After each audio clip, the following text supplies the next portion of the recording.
Hola, bienvenidos al podcast número 12 de Sentido Común, el programa de Radio Cincuentopía. De Sentido Común, un podcast mediante el que nos proponemos reflexionar en torno a aquellos temas que más preocupan a quienes ya hemos cumplido los 50 años y que afectan a la sociedad en su conjunto.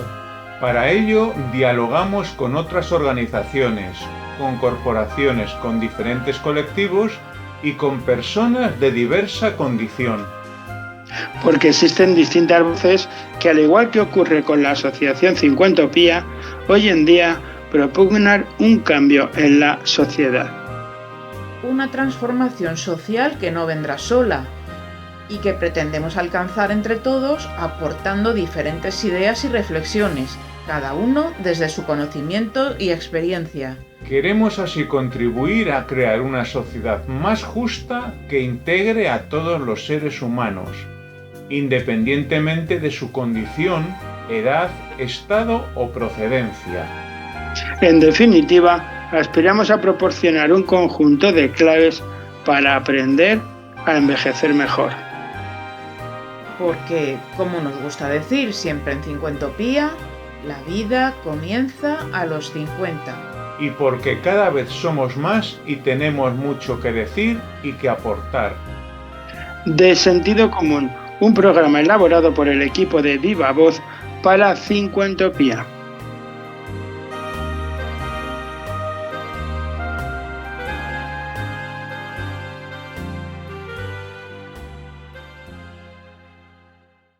Cada semana en De Sentido Común abordamos un tema que nos permite reflexionar sobre las diversas transformaciones que suceden en la sociedad y que nos afectan a todos en general y de manera particular a quienes ya hemos cumplido los 50 años. En esta ocasión tenemos con nosotros a Carlos Marquerie Tamayo, profesor en el Instituto de Empresa y gran experto en el ámbito de la inteligencia artificial. Entre otras muchas cosas, en la actualidad es director académico del grado en Computación e Inteligencia Artificial impartido en esta institución. En la charla que mantenemos, Carlos Marquerie introduce el concepto de inteligencia artificial al tiempo que subraya que se trata de una noción que, lejos de la ciencia ficción, ya se encuentra presente entre nosotros.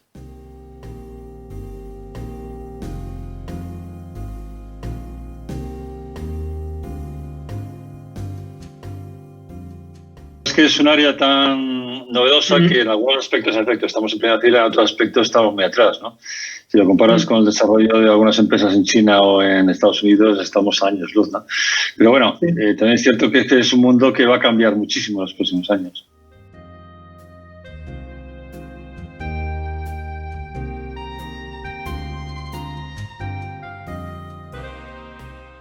Yo lo que dije el otro día, lo comenté el otro día, yo creo que este gobierno todavía sigue pensando en el antiguo sistema de subvenciones, ¿no? O sea, están pensando en quién va a recibir el dinero mucho más que en qué procesos deberíamos invertir, ¿no? O coinvertir.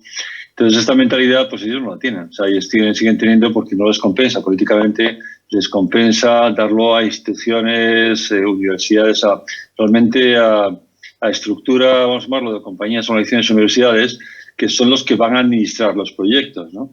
Porque no hay tiempo, con tanto dinero no hay tiempo que se puedan analizar todos. En consecuencia, lo que se va a hacer es, pues básicamente, dárselo a compañías para desarrollar proyectos sin ningún control.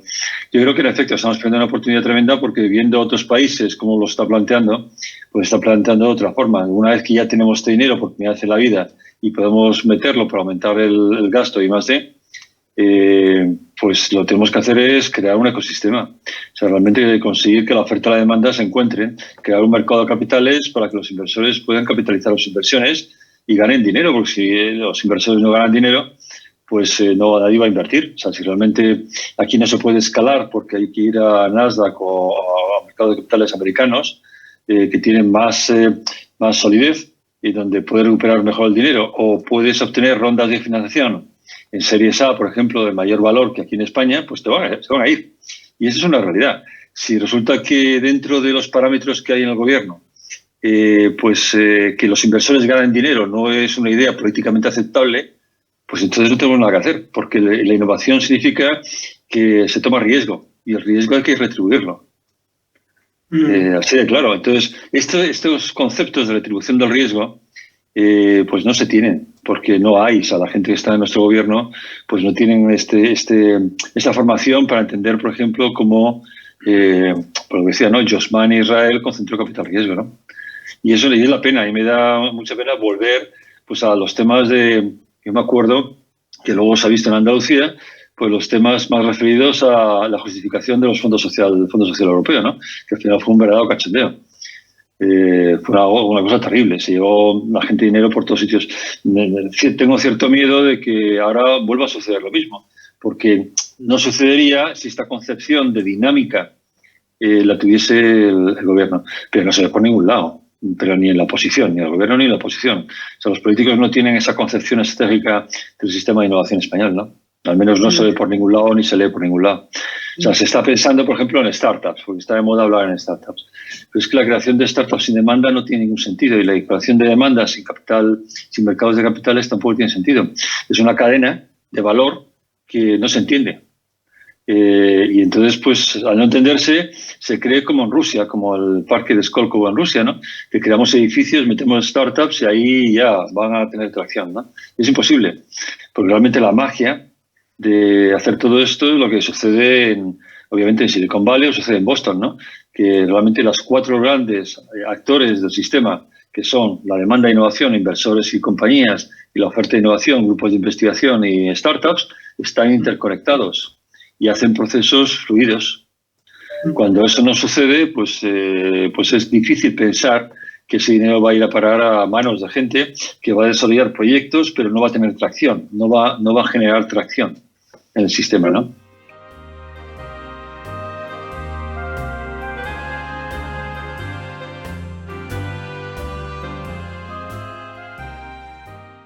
Yo lo que sí te iba a pedir para centrar el tema que nos ocupa, para centrar el objeto de este podcast, era que explicaras a un lego en la materia qué es la inteligencia artificial. Muy bien. La inteligencia artificial es la copia o la mimetización de cómo nuestro cerebro funciona, en términos generales. Cómo el cerebro funciona y cómo funciona nuestro cuerpo humano. O sea, la inteligencia artificial lo que intenta es imitar el comportamiento del ser humano, el comportamiento y sus movimientos. Realmente está intentando entender cómo nosotros tomamos decisiones y pasarlo a máquinas. Cómo entendemos cuál es el entorno, cómo leemos, cómo nos movemos, cómo saltamos, cómo movemos las manos, cómo hablamos, cómo escuchamos, cómo pensamos. Entonces, todos los sentidos que tiene el cuerpo del ser humano están siendo mimetizados por un software. Eso es la inteligencia artificial. En realidad estamos externalizando o estamos creando un Frankenstein, vamos a decirlo, partiendo del ser humano, pero no cabe ninguna duda que es un Frankenstein. ¿Cuál es el estado de situación? El estado de situación es que en ese Frankenstein global pues hay unas partes del cuerpo, vamos a llamarlo una entelequia de ser humano, pues hay sitios donde el cerebro se ha imitado muy bien, se está mimetizando muy bien. Hay otros sitios donde el movimiento de nuestras manos, este movimiento de nuestras manos que veis, este movimiento de nuestras manos es un verdadero milagro. Sintetizar este movimiento para entender las deformidades de los dedos cuando se muevan y que una computadora pueda imitarlo es muy complicado. Cosas que nosotros damos como naturales, nuestras, a nivel computacional es un verdadero milagro entenderlas. Y en algunas partes de esa mimetización se han desarrollado muchísimo, otras partes se han desarrollado muy poco. Lo que más ha sido milagro ha sido entender la intuición del ser humano. Podemos computarizar, podemos meter en una máquina nuestra intuición. Estas son cosas que se está planteando. La inteligencia artificial es una mezcla, es un mundo maravilloso donde mezcla diferentes ramas, ¿no? De luego no es una disciplina solo del área de la computación. Es una disciplina también del área de psicología, del área de la robótica, del área de la filosofía, del área vamos a llamarlo, del entendimiento de cómo cerebro y la neurociencia, cómo funciona el cerebro. O sea, hay muchas disciplinas y básicamente todo esto empezó en el año 56. En el año 56, aunque anteriormente ya había habido pues filósofos y hasta Leonardo da Vinci que está inventando máquinas, estas máquinas eran mecánicas. Bueno, pues a partir del 56 se crearon a través de Alan Turing, fundamentalmente, y un congreso que hubo en Dartmouth, en Estados Unidos, se empezó a crear. Bueno, Alan Turing fue un señor que seguro que habéis visto la película de Enigma. Sí, Enigma, sí, sabemos. Es el padre de la inteligencia artificial, ¿no? Entonces empezamos a meter inteligencia en las máquinas para que las máquinas tomasen decisiones. Y las decisiones pueden ser máquinas, que son ordenadores, que extraen información y toman decisiones por sí mismas. En realidad es una externalización de nosotros mismos, ¿no? ¿Qué es lo que nosotros hacemos? Bueno, nuestro cerebro, a nivel de su estructura, puede ser computacionalmente hoy en día paralelo a otros. En cuanto a procesos, vamos a llamarlo procesos de...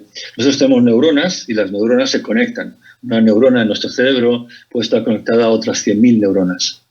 Entonces, ¿qué significa? Que esa explosión que se llama sinapsis entre la conexión de las neuronas hace que se produzca mucha información de nuestra vida. Procesamos una cantidad de información que no os podéis imaginar. O sea, es el computador más hermoso y más bonito del mundo.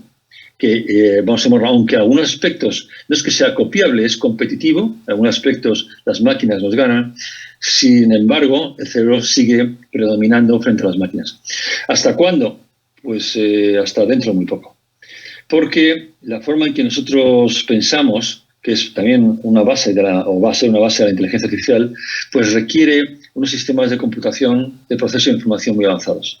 En la actualidad tenemos un sistema que es el sistema binario, que habéis escuchado, de unos y ceros, ¿no?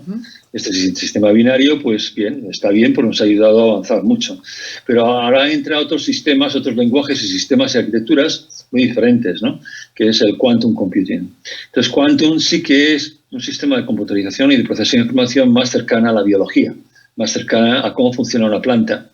Y que produce algunos efectos como que una cosa puede estar en dos sitios a la vez, cosa que en el mundo físico no lo entendemos. El quantum básicamente significa que si en el sistema binario, imaginaos que yo tengo 50 personas delante mío y quisiera darle la mano a cada uno de ellos, en el sistema binario tendría que ir uno por uno dando la mano. Y en el sistema cuántico yo le voy a dar la mano a todos a la vez. Con lo cual el proceso, vamos a llamarlo de aceleración del razonamiento, pues va a ser espectacular. Claro, si unes la inteligencia artificial al mundo del quantum, pues lo que estamos haciendo es creando cerebros realmente muy potentes. Cerebros que nos van a llevar muy lejos. Uno podría pensar, pero esto es un tema de ética y esto es un peligro para la humanidad. Pues puede serlo, sin duda. Sin ninguna duda. Pero también es una oportunidad. Hay un caso muy bonito que es el año 2016 con el juego de Go, AlphaGo, una compañía pues el juego chino de Go, pues una compañía se llama, pues desarrolló, que luego lo compró Google, desarrolló pues un software para jugar con el mejor jugador de Go, ¿no? Lee Sedol. DeepMind, la compañía es DeepMind. Entonces DeepMind desarrolló unos algoritmos basados en aprendizaje profundo, deep learning, donde la máquina aprendía de sí misma. La máquina aprendía sus propios movimientos, no había que programarla. Entonces, a base de meter jugadas en el sistema, pues la máquina hizo, creo recordar que fue el movimiento, no sé si 18 o 19, un movimiento que en la historia del Go, vamos, del juego que es chino, que es realmente muy complejo, nadie había hecho, era imprevisible. Entonces, a partir de ahí, Lee Sedol, que jugaba contra la máquina, perdió, pero le permitió ganar las siguientes 100 jugadas. Y es que la diferencia entre la toma de decisiones entre nosotros y las máquinas es que las máquinas no tienen miedo de tomar decisiones. Con lo cual, parece razonable pensar que pueden utilizar la información para generar una intuición que nos puede llevar al límite de las posibilidades, con lo cual nos hace más libres, porque desde ahí nosotros podemos seguir. Esta conceptualización de la inteligencia artificial pues es algo, yo creo que en el sentido más positivo posible debemos entenderla. Es decir, las máquinas nos van a llevar más allá del límite de nuestras posibilidades, porque el ser humano tiene un conjunto psicológico de limitaciones psicológicas, unas fronteras que evitan que tomen decisiones adecuadas, ¿no?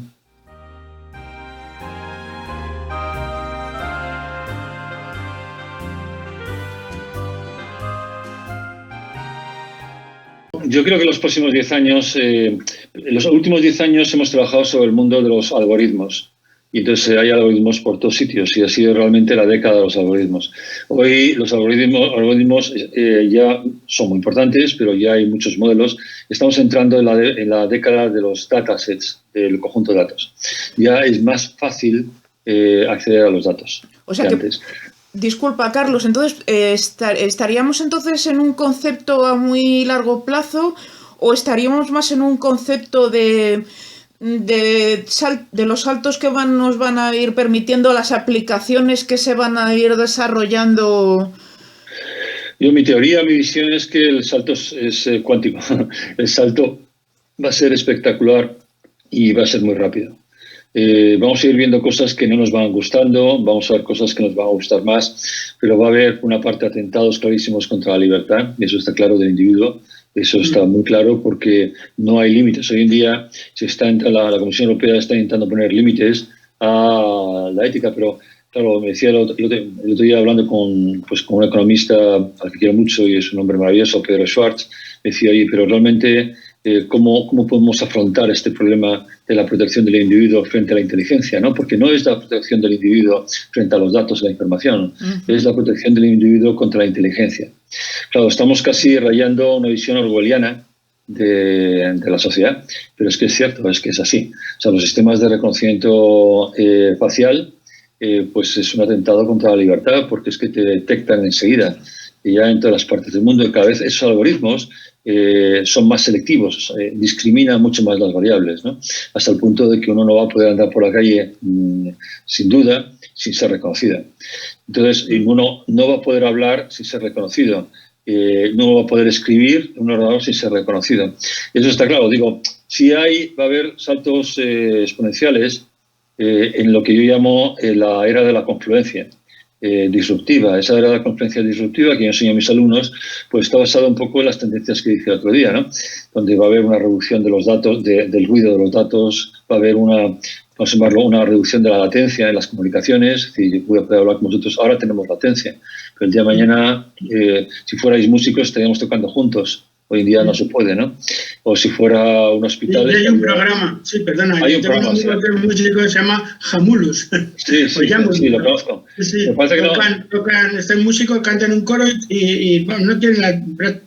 Sí, lo que pasa es que esos algoritmos no son en tiempo real, porque no pueden. Lo que están es interpretando la información de un sitio y pasándolo en su tiempo justo al otro. O sea, están cubriendo la latencia. Y está bien porque está muy interesante, pero cuando no existe latencia, pero cuando no existe latencia, esos programas no funcionarán. Bueno, no servían para nada porque no existe latencia.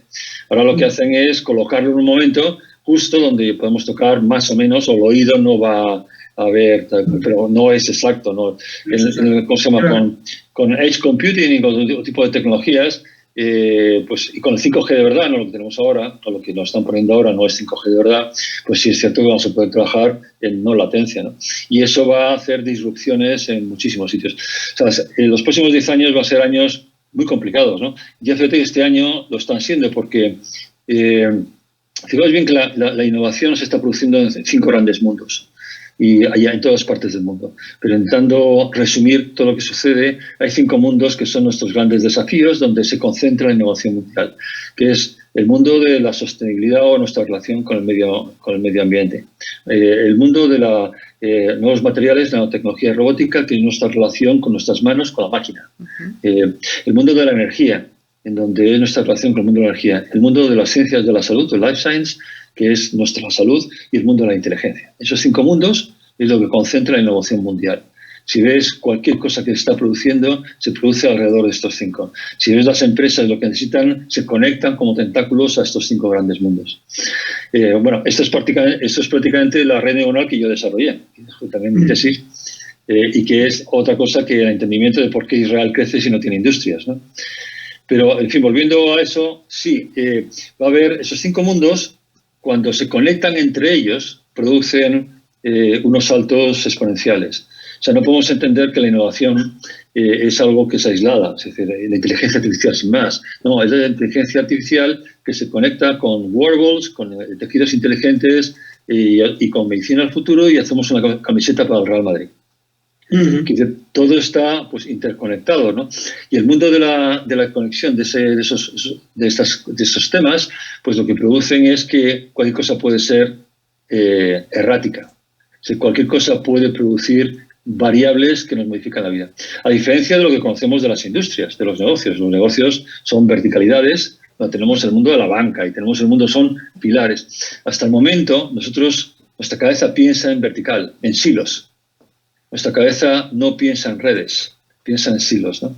Como consecuencia, entendemos la banca, pero no podemos entender que la banca se dedica también al mundo del transporte. No nos cabe en la cabeza, ¿no?, que la banca se dedica al mundo del transporte. Pero lo que está sucediendo en países como Israel, parte en Singapur, parte en Europa del Norte, parte en lo que es el COVID, por ejemplo. El COVID es un gran ecosistema que está conectando el mundo de la nanotecnología, inteligencia artificial y el mundo más avanzado de los genes. Y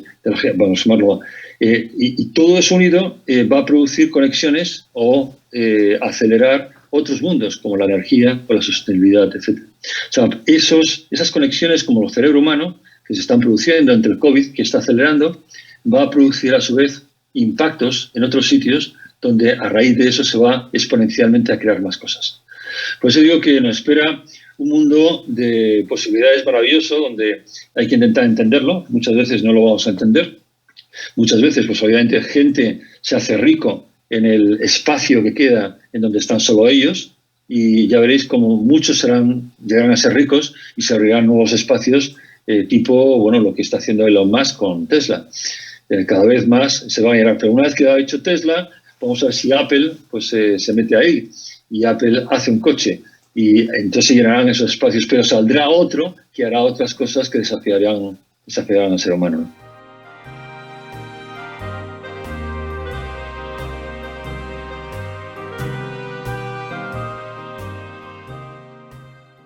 Yo no soy capaz de imaginar cómo puede ser eso de los cuidados cuando yo tenga 80, 90 años, espero llegar. Pero sí estoy seguro de que va a haber una revolución ahí también. Sí, una de las concentraciones más importantes que hay en el mundo de capital, o sea, de inversiones, está en extensión de la vida. De hecho, había una cosa que se llama Moonshot, que ha desarrollado Google, que Moonshot se llama proyectos realmente disruptivos que atacan grandes problemas con tecnologías realmente potentes, ¿no? Entonces Google creó Moonshot, que justamente es sobre extensión de la vida. La extensión de la vida se está viendo de diferentes ópticas, ¿no? Obviamente desde el mundo de la medicina, pero también desde el punto de vista propio de la robótica. Por ejemplo, Elon Musk está desarrollando un proyecto para que tú puedas copiarte en otro sitio. Entonces ha hecho un mecanismo que se llama un Brain Computer Interface.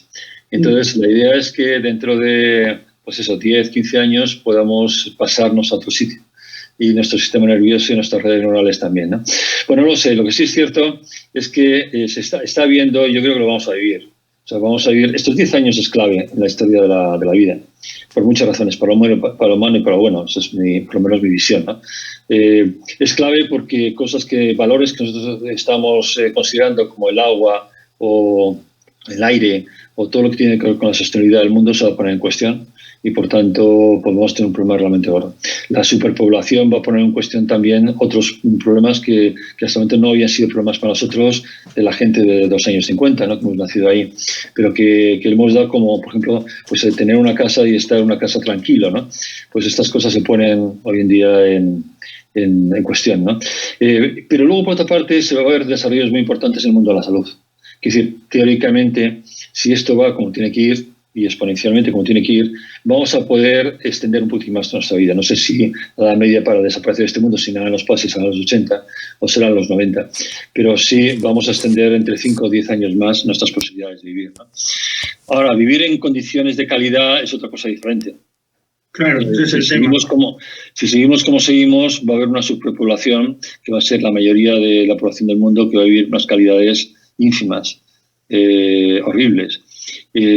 Posiblemente haya una gran desaparición del concepto de la clase media, ¿no?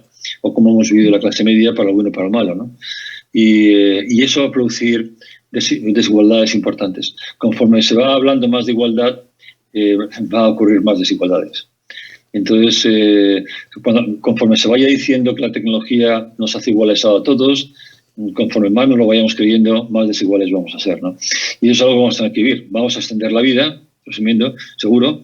Vamos a tener otro tipo de vivencias en nuestra etapa adulta. Yo no quiero decir mayor, nuestra etapa adulta, porque es otra cosa diferente. Porque, como te decía el otro día, ser adultos o más adultos que otros significa que entendemos más relajadamente algunas cosas, ¿no? Que somos más resilientes y que podemos aportar a situaciones de crisis una estabilidad que otros no tienen, ¿no? Y otros se van a perder en un mundo muy complejo. Nosotros lo que tenemos que hacer es intentar entender ese mundo, a ser posible, intentar guiar a los jóvenes para entender ese mundo, porque los jóvenes están sufriendo ahora realmente depresiones importantes porque la sociedad se ha vuelto muy compleja. Tenemos mucha gente joven con depresiones y no nos damos cuenta de que no es una cuestión tampoco de las familias, es una cuestión de que no están encontrando los pilares para construir su edificio. Esos pilares no están en Facebook, no están en TikTok, ni están en las redes, ni en chats, etcétera, ¿no? Pero sin embargo se ha creado ese primer impacto negativo de de unos mecanismos que han absorbido el cerebro de los niños, ¿no? Cuando salen a la realidad, pues no se atreven ni siquiera a conducir un coche. No se atreven a sacar el carnet. Yo creo que nuestro papel ahí tiene un papel de maestros clave, ¿no? Y nos tenemos que situar ahí. O sea, tenemos que reivindicar no nuestro rol de mayores o de viejos, sino de maestros. O sea, yo creo que ese es el enfoque. O sea, nosotros somos no solo maestros de la vida, sino maestros del conocimiento, para lo bueno y para lo malo. Es decir, en cualquier ámbito, seas fontanero o seas profesor de inteligencia artificial, es igual. Es decir, somos maestros porque nos hemos especializado en lo que nos hayamos especializado, ¿no? Frente a eso tenemos que reivindicar ese conocimiento. O sea, yo no podría estar hablando así si no arriesgué mi patrimonio, si no viví en tantos sitios, si no he tenido la cantidad de experiencias, algunas horribles y otras buenas, que he tenido en mi vida, ¿no? Es imposible vivir esto. Cuando yo enseño a mis alumnos, enseño no un libro. No está escrito lo que yo enseño. Enseño lo que yo he vivido. Y todo esto que estoy hablando de la inteligencia artificial y el mundo de la innovación disruptiva. Pero yo enseño lo que yo he vivido. Con lo cual tenemos que reivindicar ese rol de maestros de vida mucho más que gente mayor con oportunidades.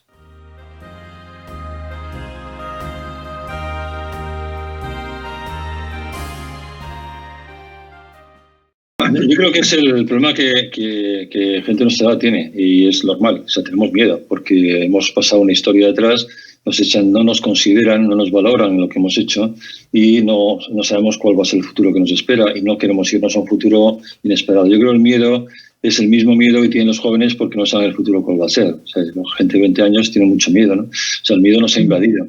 Y es cierto que tenemos miedo. Cualquiera que tenga esta edad, pues tenemos miedo, ¿no? Y por tanto ese miedo puede llevar pues hoy a matar dinosaurios o no.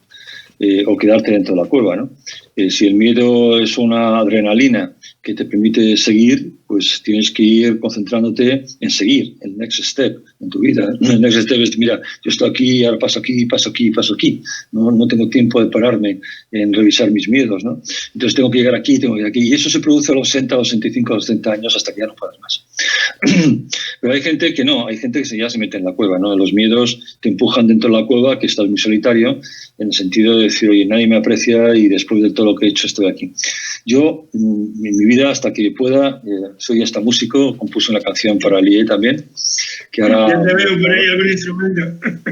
Soy músico de jazz y entonces, bueno, hace poco compuse una canción que han producido un vídeo, que ya os lo pasaré, que es el movimiento, se llama Near or Far, es una canción con una letra que compuse en la primera ola, que es una canción realmente muy chula y que bueno, me han ayudado a tocar, pues toco yo también, pero músicos de jazz, los mejores músicos de jazz que hay. Yo en su día manejaba el Café Berlín, estuve gestionando 5 años el Café Berlín. Y fue también otra de mis actividades y como ves, o sea, yo en mi caso siempre tengo un next step. ¿Que hay pausas donde se tiene miedo? Hay pausas donde se tiene miedo, no cabe ninguna duda, porque vivir es tener miedo, ¿no? Pero, y se pasa mucho miedo, porque vosotros sabéis muy bien que el miedo te hace temblar muchas veces, y te metes en la cama sufriendo porque tiemblas, ¿qué pasa, no? O sea, el miedo es algo... Pero siempre tiene que haber esa chispita, y me es igual a la edad, porque yo he visto gente también con 40 años con miedo, con 30 años con miedo, y 50 años con miedo. No es igual a la edad. O sea, ¿qué sucede? Que nosotros nos estamos acercando a una finalización, vamos a decirlo, o creemos que es una finalización. Lo que tenemos que, creo yo, es que tenemos que seguir dejándonos fluir. Yo aprendí cuando trabajé en multinacionales como Pricewaterhouse y todas estas, pues siempre teníamos miedo, ¿no? Porque era un sistema bastante... Tiene 30 años así. Y un día pues me dejé el pelo largo, me puse unas pulseras y dije, a tomar por saco, ¿no? Y empecé a dejarme fluir, y de ahí me fui a vivir en muchas partes del mundo, ¿no? Y a desarrollarme en muchas partes del mundo. Bueno, ahora es un activo que tengo ahí, pero lo que no he podido superar es justamente no tener ese miedo. Y quien diga que no tiene miedo es que está mintiendo, sea quien sea. Pues un loco. Es un loco. Con lo cual parece razonable pensar que lo primero que tenemos que decidir o pensar es que tenemos esa dificultad, que tenemos más miedo que el resto. A partir de ahí, ese miedo nos tiene que llevar a salir fuera y a disparar flechas a los dinosaurios, ¿no? Porque si no, ahí sí que caemos como viejos o como mayores. En cuanto nos metemos en la cueva, ahí sí vamos a estar mayores, ¿no? Pero una vez que yo ahora estoy hablando, y no me digas qué edad tengo. Yo estoy hablando y me es igual, que posiblemente hablo mejor o tengo más ideas porque tengo mucha experiencia detrás, ya vivida. Entonces, me permite hablar así. Pero no sé qué edad tengo cuando hablo, igual que tú, igual que vosotros, ¿no? Cuando estáis transmitiendo, cuando estáis con la gente joven, yo no sé qué edad tengo. Yo hasta creo pensar que tengo su misma edad. O sea, no tengo ni idea, y posiblemente ellos me vean muy mayor y yo me veo muy joven, yo qué sé, no lo sé. Pero lo que sí es cierto es que yo creo que ya nuestro mundo está en la esencia de las cosas, ¿no?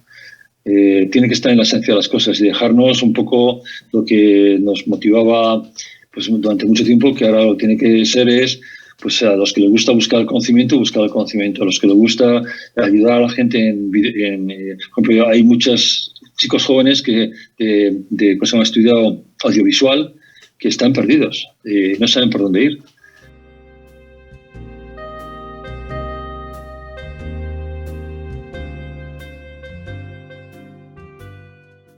El mundo de la inteligencia artificial pues es un mundo donde me ha apasionado, lo he vivido desde dentro, he tenido la suerte desde el año 84, básicamente de todo el movimiento de la creación de ecosistemas en el mundo, lo he vivido desde dentro. Pues he vivido en Israel, he vivido he estado en Singapur, he vivido en Colombia, lanzando los pactos por la innovación, en Boston, en Nueva York, he hecho rondas de inversión en Nueva York, o sea, he vivido muchas cosas así y todavía las que tengo que seguir viviendo. O sea, ahí no me limito. Y ahora, por ejemplo, yo en mi caso ya estoy buscando el siguiente proyecto. Ya he lanzado 2 plataformas de gestión, recibí un premio en Washington por una red neuronal que hice, que al final no se llegó a desarrollar entera, y eso es mi proyecto, tengo en mi cabeza y no me voy a morir sin desarrollarla, ¿no? Pero la tengo muy clara, ¿no? Entonces ahora estoy con los alumnos justamente hablando de esto y con gente de Chile. Bueno, todo esto. Tenemos paréntesis donde, insisto, en esos paréntesis donde llegas por la mañana y llegas por la noche y dices, joder, qué aburrido meterme en la cama otra vez, ¿no?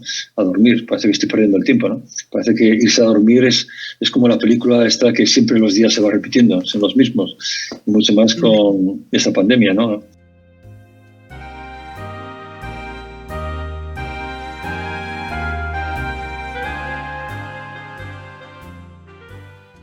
Solamente, bueno, para ya no abusar de tu tiempo, ¿cómo podemos tomar los mayores de 50 el tren de la inteligencia artificial? Porque estabas hablando de los proyectos de tus alumnos, de los treintañeros, de cómo podemos los mayores de 50, los mayores de 60, tomar ese tren, tomar el tren de la inteligencia artificial. Yo creo que lo primero que hacer es, hay libros como los que les comentaba antes y muchos otros más, que son divulgativos, ¿no? Hay que leer un poquito sobre ella, ¿no? Teniendo en cuenta lo que es riguroso de lo que no es riguroso. Yo sé que os puedo mandar un listado de libros que pueden ser que son divulgativos y son muy interesantes, ¿no? A partir de ahí, por ejemplo, hay también libros, un libro se llama ¿De dónde nacen las ideas?, que a mí me impacta mucho, que es también interesante. Hay que leer sobre esto, ¿no? Un poco porque es un mundo que cambia nuestros paradigmas. No es un mundo Obviamente es un mundo técnico, porque el desarrollo de inteligencia artificial es un lenguaje y unas herramientas, arquitecturas y se llaman frameworks diferentes, ¿no? Pero bueno, lo que va a impactar y cómo lo vamos a ver, pues está muy bien escrito en libros. Entonces yo sugeriría pues que vosotros mismos podéis divulgar estos libros para que la gente, pues eso, que no ha estado en el mundo digital, pues intente entender esto, ¿no? La diferencia entre el mundo digital y esto es que el mundo digital no es otra cosa que una informatización. Es decir, es seguir informatizando. Y llámale digital. Muchas veces la innovación se confunde con la calidad del servicio. Hoy en día nadie habla de la calidad del servicio. Mucha gente habla de innovación, pero en realidad es calidad del servicio, ¿no? Y en calidad del servicio nos hemos tirado 20 años con los procesos de calidad. Y antiguamente los procesos de calidad de los años 90 es algo que todo el mundo utilizaba, tanto como mejora continua de procesos y de productos, ¿no? Y aquí era nuestra religión, la calidad. La calidad ya nadie habla de ella, ya habla de innovación. Pero eso no es la innovación. Entonces la digitalización es algo que dentro de poco va a ir desapareciendo porque no es otra cosa que un movimiento pseudopolítico para dar un impulso hacia el mundo digital o el mundo de la informatización. El COVID ha producido una evolución mayor. Pero el mundo de la inteligencia artificial ya es un mundo disruptivo. Es un mundo donde ya no hay que pensar de forma evolutiva. Hay que pensar que lo que se hacía ahora ya no se va a hacer. Y lo que tú creías... O sea, hay una evolución en la aceptación de ciertas tecnologías. Hay unas curvas, se llaman las curvas de Gartner, donde uno puede ver como una tecnología pues muy disruptiva arranca y luego sube, luego baja la expectativa y luego vuelve a subir. O sea, se produce un incremento de expectativas espectaculares y luego baja porque no se acepta. Por ejemplo, lo del Bitcoin, las criptomonedas, todo esto tiene unos ciclos de adopción. Pero muchas de ellas ya están bajando de la curva para volver a subir fuertemente, entrando con casos prácticos en la sociedad, ¿no?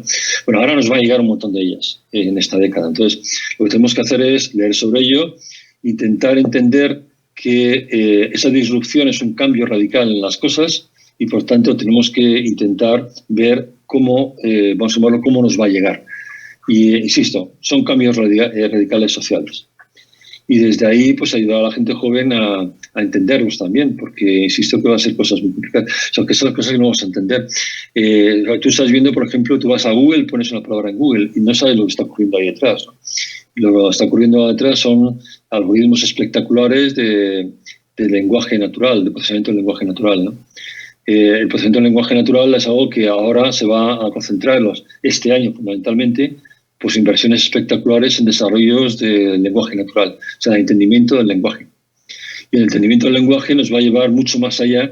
Por ejemplo, la Secretaría de Estado otro día dijo que tenemos que reivindicar el español, ¿no? Como parte del sistema de inteligencia artificial, ¿no? Y eso creemos que es una verdadera tontería, porque la inteligencia artificial, justamente los algoritmos, no tienen en cuenta los lenguajes, ¿no? Si el inglés, español o el chino. Va a trabajar sobre todos ellos a la vez, porque va a hacer una tabla de paralelismos entre lenguajes. Y es justamente porque es inteligente, ¿no? Pero reivindicar el español como una base fundamental es una cosa absurda. Es como perder el dinero en una bandera española, que yo soy el primero que la defiende, pero no ahí, cuando la inteligencia artificial supera justamente esas barreras del lenguaje. En fin, yo creo que estas cosas, hay libros muy divulgativos, ya os pasaré una lista, si queréis, pues para que lo veáis, y lo primero que hacer hay que leer sobre ella. Leer sobre ello porque es como, va a ser una revolución mayor que lo que ha sido la revolución industrial o cualquiera de las áreas o de los ciclos que hemos vivido hasta el momento.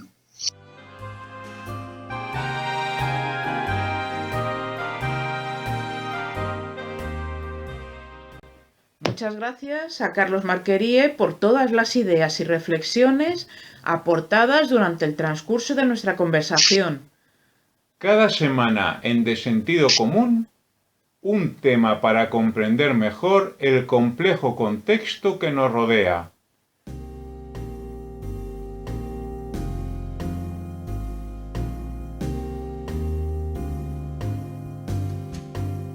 Y hasta aquí ha llegado el podcast número 12 de Sentido Común, el programa de Radio Cincuentopía. De Sentido Común, un podcast semanal con el que pretendemos reflexionar en torno a aquellos temas que más preocupan a quienes ya hemos cumplido los 50 años. Nuestro objetivo es abordar las singularidades en distintos ámbitos legales, sanitarios y profesionales que acontecen a este segmento poblacional y que consideramos son de interés para la totalidad de la sociedad. De sentido común, el programa de Cincuentopía para todos los que ya hemos cumplido los 50 y pensamos que lo mejor está todavía por llegar. Nos despedimos hasta el martes próximo. De sentido común, un programa elaborado por el equipo de Viva Voz para Cincuentopía.